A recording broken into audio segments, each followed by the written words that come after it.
A última carga da madrugada. Uma história de suspense e decisão. E aí, pessoal? Aqui é o Marcão, caminhoneiro há 17 anos, inscrito nesse canal faz tempo já. Vocês nem imaginam quantas vezes eu escutei essas histórias aqui enquanto rodava pela BR, de madrugada, só eu e a estrada. Sempre achei que era um exagero, sabe? Coisa de gente que não aguenta a solidão da cabine. Mas hoje eu tô aqui para contar uma coisa que aconteceu comigo.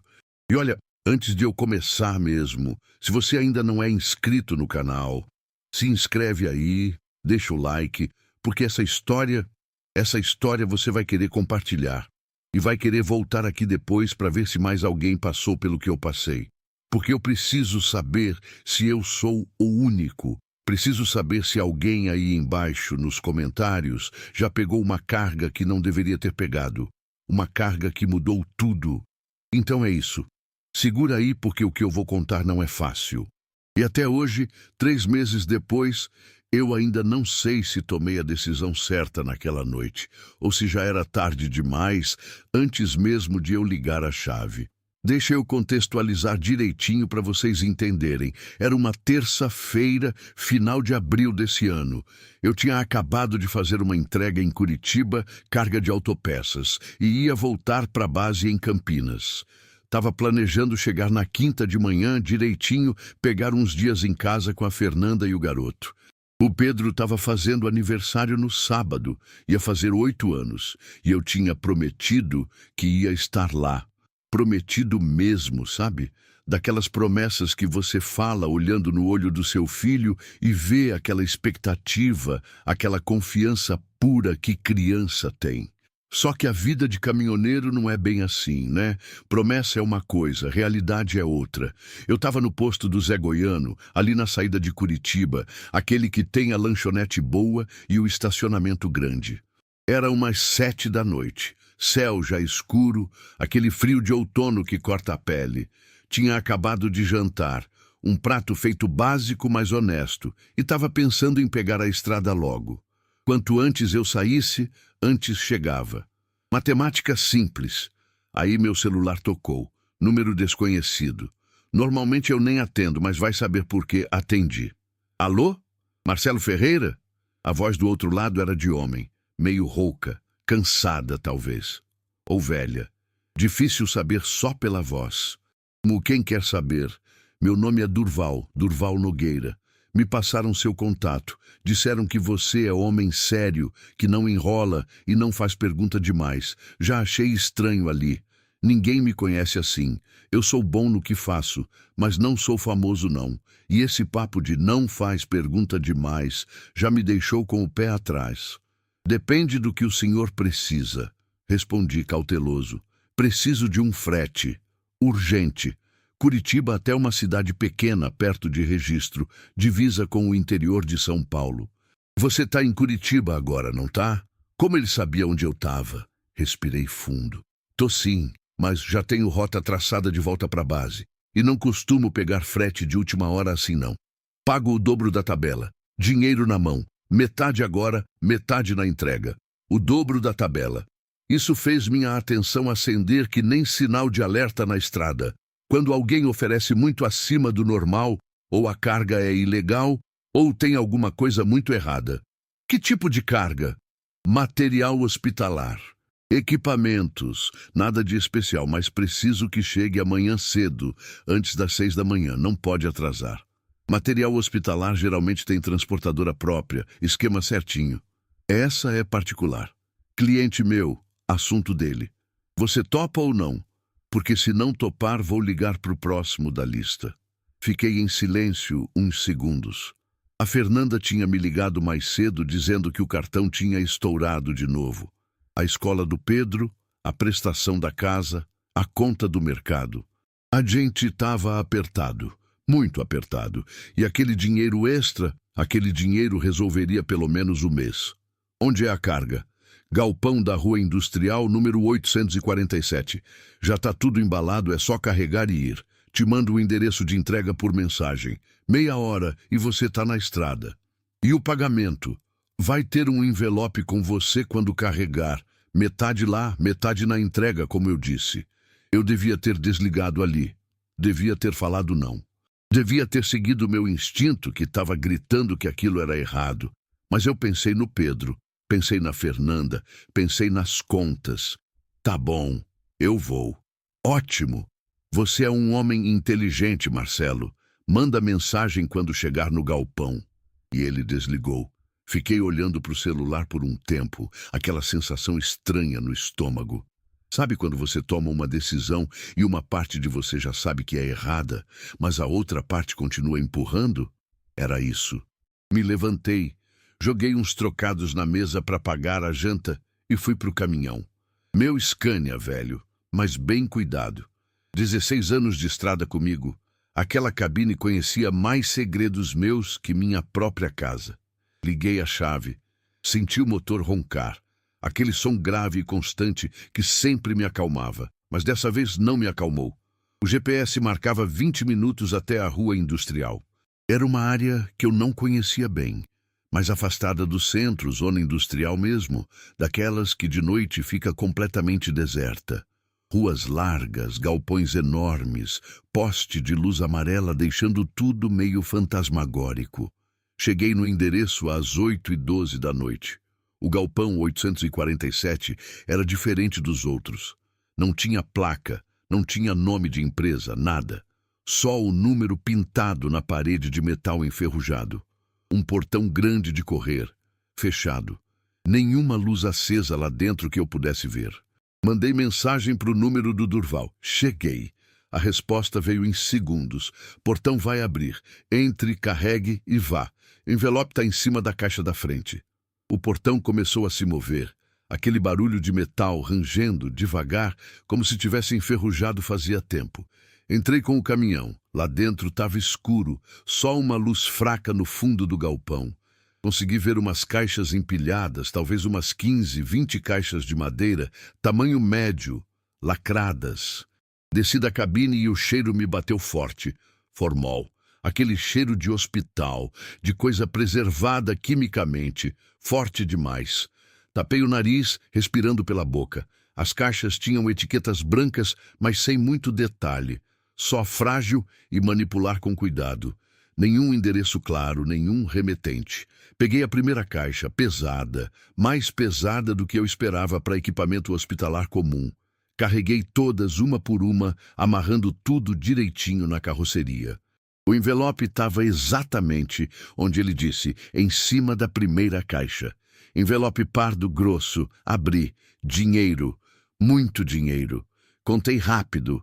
Tava tudo lá, metade do combinado, limpo, notas de 50 e 100. Guardei o envelope no bolso interno da jaqueta e terminei de amarrar a carga. O portão se abriu sozinho de novo quando eu voltei para a cabine. Saí de ré e o portão fechou atrás de mim com aquele mesmo rangido. Nenhum sinal do Durval, nenhuma pessoa, nada. Peguei o endereço de entrega que ele tinha mandado.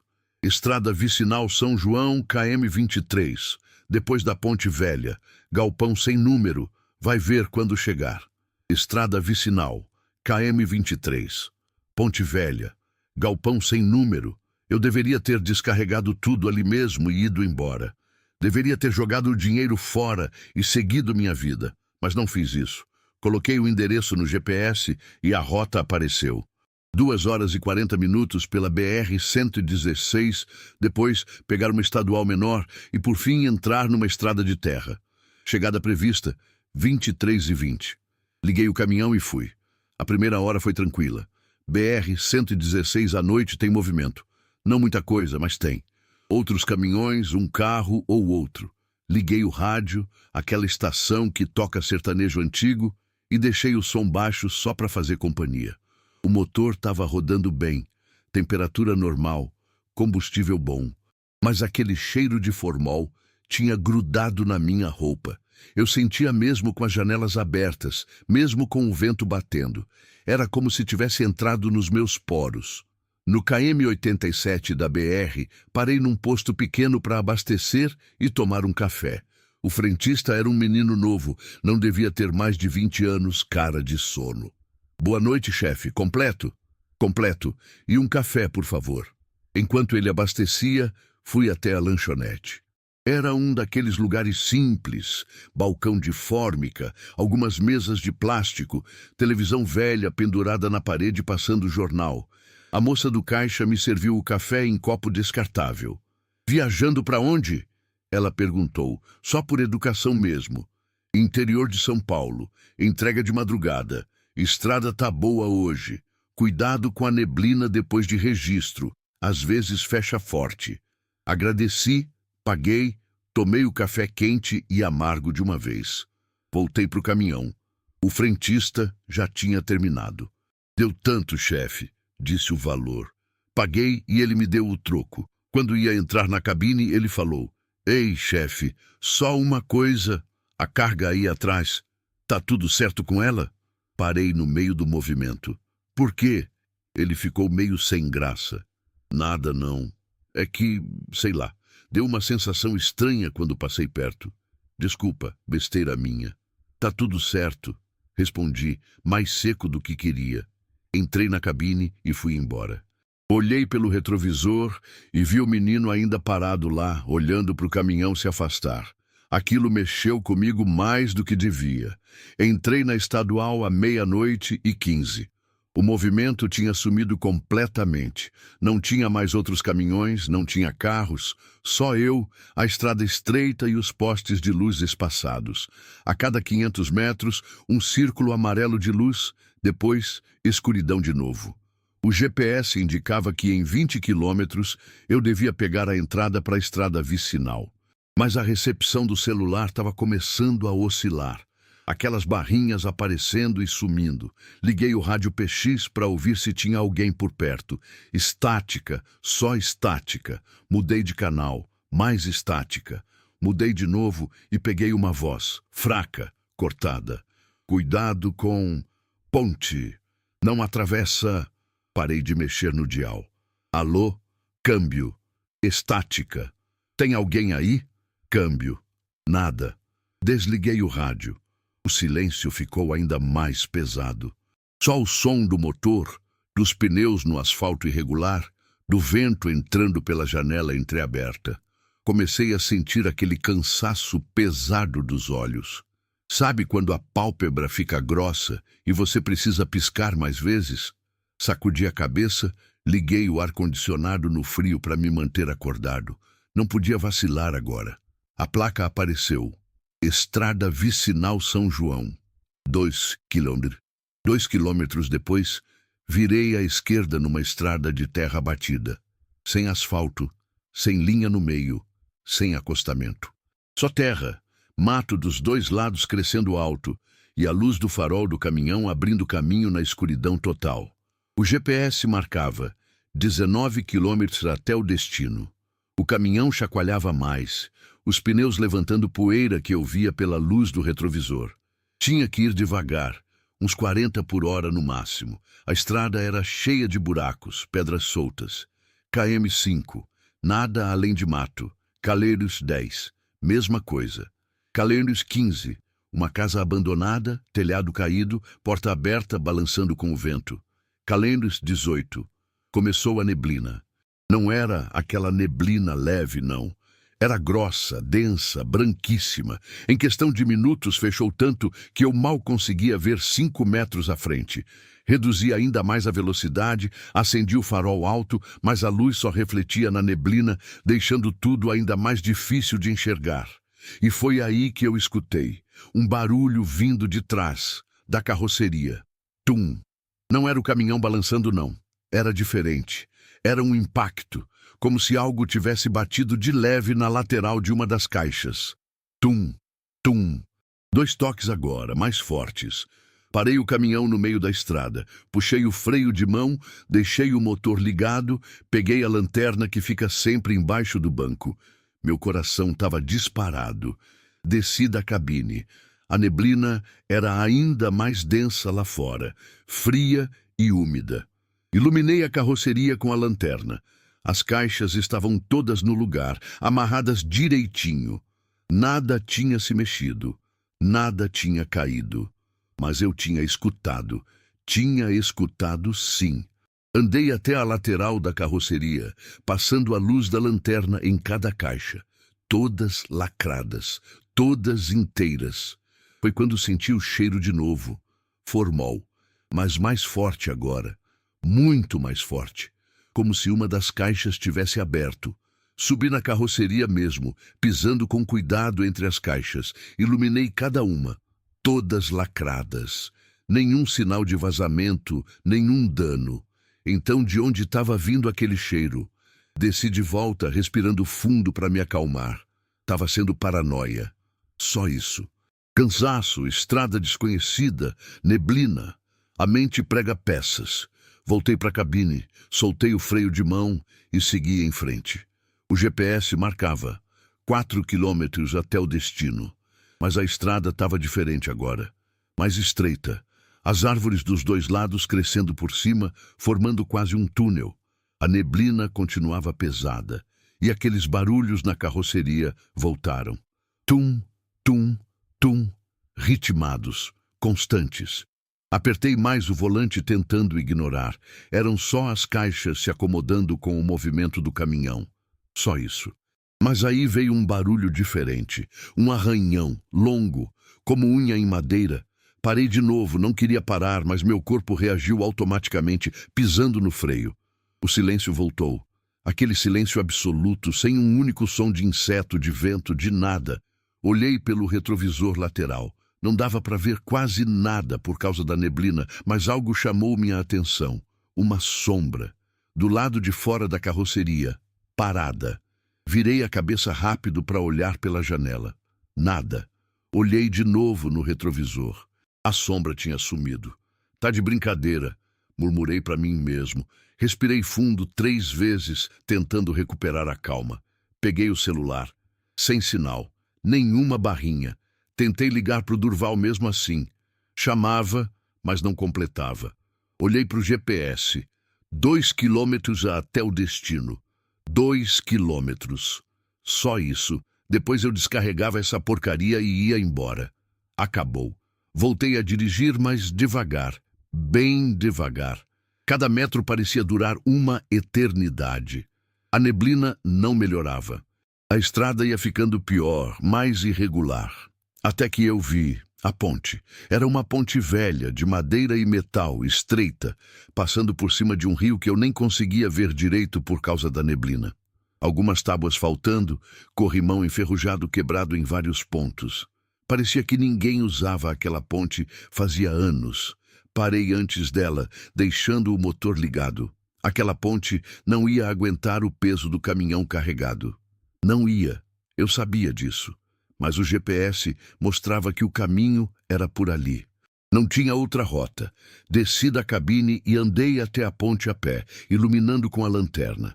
As tábuas centrais pareciam firmes, mas as das laterais estavam podres. Tinha sinais de mofo, de umidade, de tempo.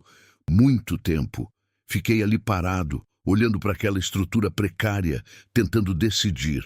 Se eu não cruzasse, não entregava a carga. Se não entregasse a carga, perdia o resto do pagamento. E mais que isso, descumpria o combinado.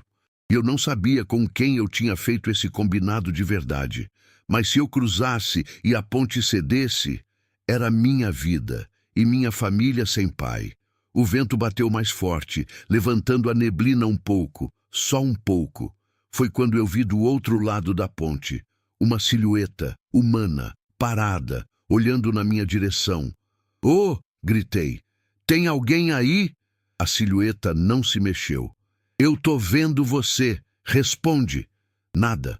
Andei devagar em direção à ponte, pisando nas primeiras tábuas com cuidado. Rangeram, mas aguentaram. A silhueta continuava imóvel do outro lado. "Por favor, eu só preciso passar." Aí a silhueta se virou, lentamente, e começou a andar para dentro da neblina, sumindo. "Espera!"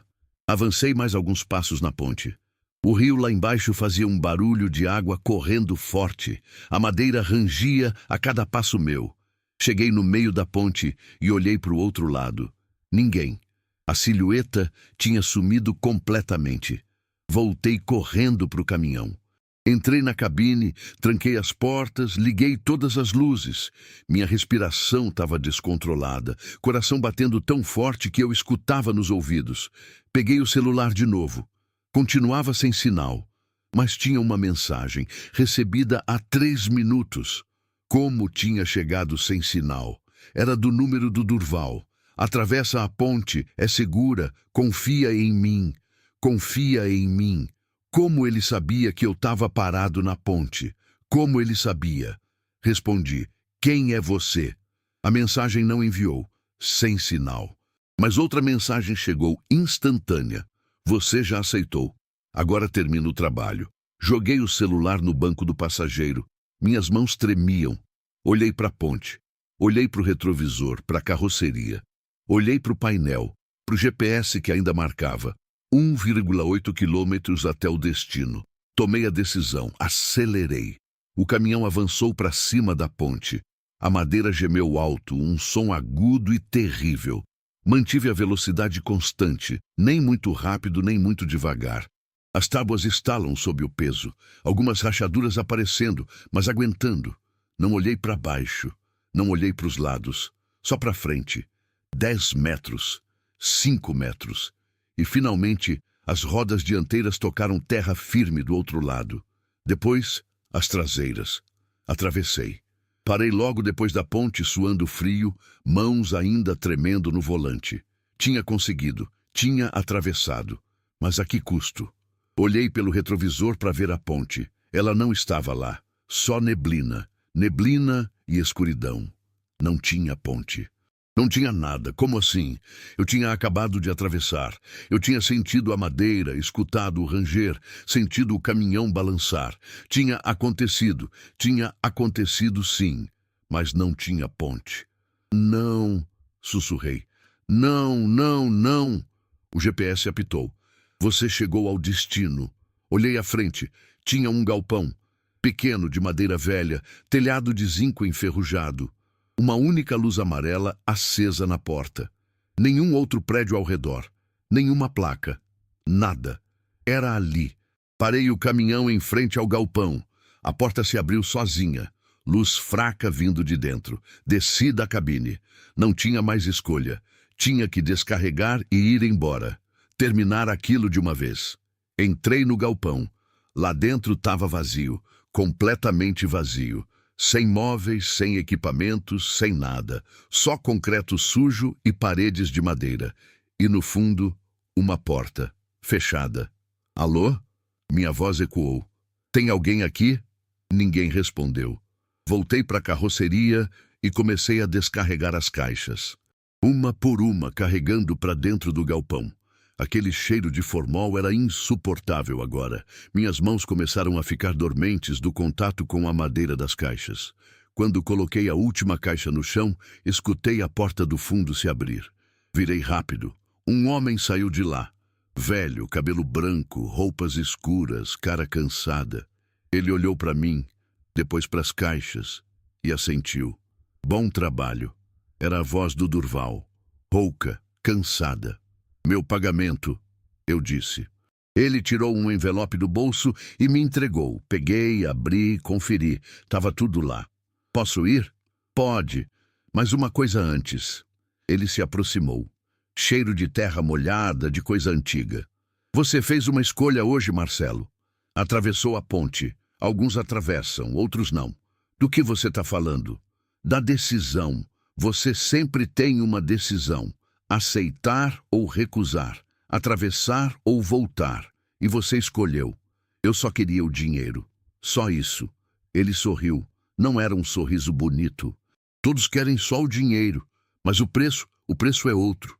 Que preço? Ele apontou para as caixas. Abre uma. O quê? Abre.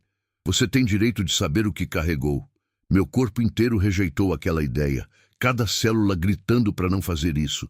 Mas minha mão já estava se movendo sozinha, pegando a alavanca que eu carregava sempre para abrir caixas. Enfiei na madeira de uma das caixas, forçando. A madeira cedeu com um estalo. Tirei a tampa, olhei para dentro e vomitei. Não era equipamento hospitalar, não era. Não posso descrever em detalhes. Não posso nem conseguir colocar em palavras o que eu vi ali. Só vou dizer uma coisa: eram coisas que não deviam existir, coisas que não deviam estar ali, coisas preservadas em formol, sim, mas coisas que cai de joelhos, vomitando de novo, o estômago revirando, lágrimas saindo dos meus olhos sem eu controlar. O que? O que é isso? O que é isso? Durval ficou parado, olhando para mim sem emoção. O que sempre foi. Você só não queria ver. Eu não sabia. Eu não sabia. Sabia sim. Você sabia que algo estava errado desde o começo, mas escolheu ignorar. Escolheu atravessar. Por quê? Por que eu? Porque você aceitou. Porque precisava do dinheiro. Porque tem um filho fazendo aniversário e uma esposa esperando. Porque é humano. E humanos sempre escolhem atravessar, mesmo quando sabem que não deviam. Tentei me levantar, mas minhas pernas não obedeciam. Eu vou contar para a polícia. E vou... Vai? Vai contar o quê? Que atravessou uma ponte que não existe mais? Que veio para um lugar sem endereço? Que falou com um homem que ninguém vai encontrar? Vai mostrar o dinheiro que está no seu bolso sem origem comprovada? Ele tinha razão. Sabia que tinha. Vai para casa, Marcelo. Abraça seu filho no aniversário dele. Compra o presente que ele quer. Paga as contas. Vive sua vida. E as caixas? E isso aqui? Já não é mais seu problema. Você entregou. Cumpriu sua parte. Ele se virou para ir embora. Espera! Gritei. Por que eu? Por que fui eu escolhido? Durval parou na porta do fundo, sem se virar. Você não foi escolhido, Marcelo. Você se ofereceu. Quando atendeu o telefone, quando aceitou a carga, quando atravessou a ponte. Cada escolha te trouxe aqui. E agora você vai ter que viver com elas. E ele sumiu pela porta. Eu me levantei, cambaleando, e fui até lá. Abri a porta. Não tinha nada do outro lado. Só a neblina, densa, branca, infinita. Corri para o caminhão, entrei, liguei o motor e saí dali acelerando.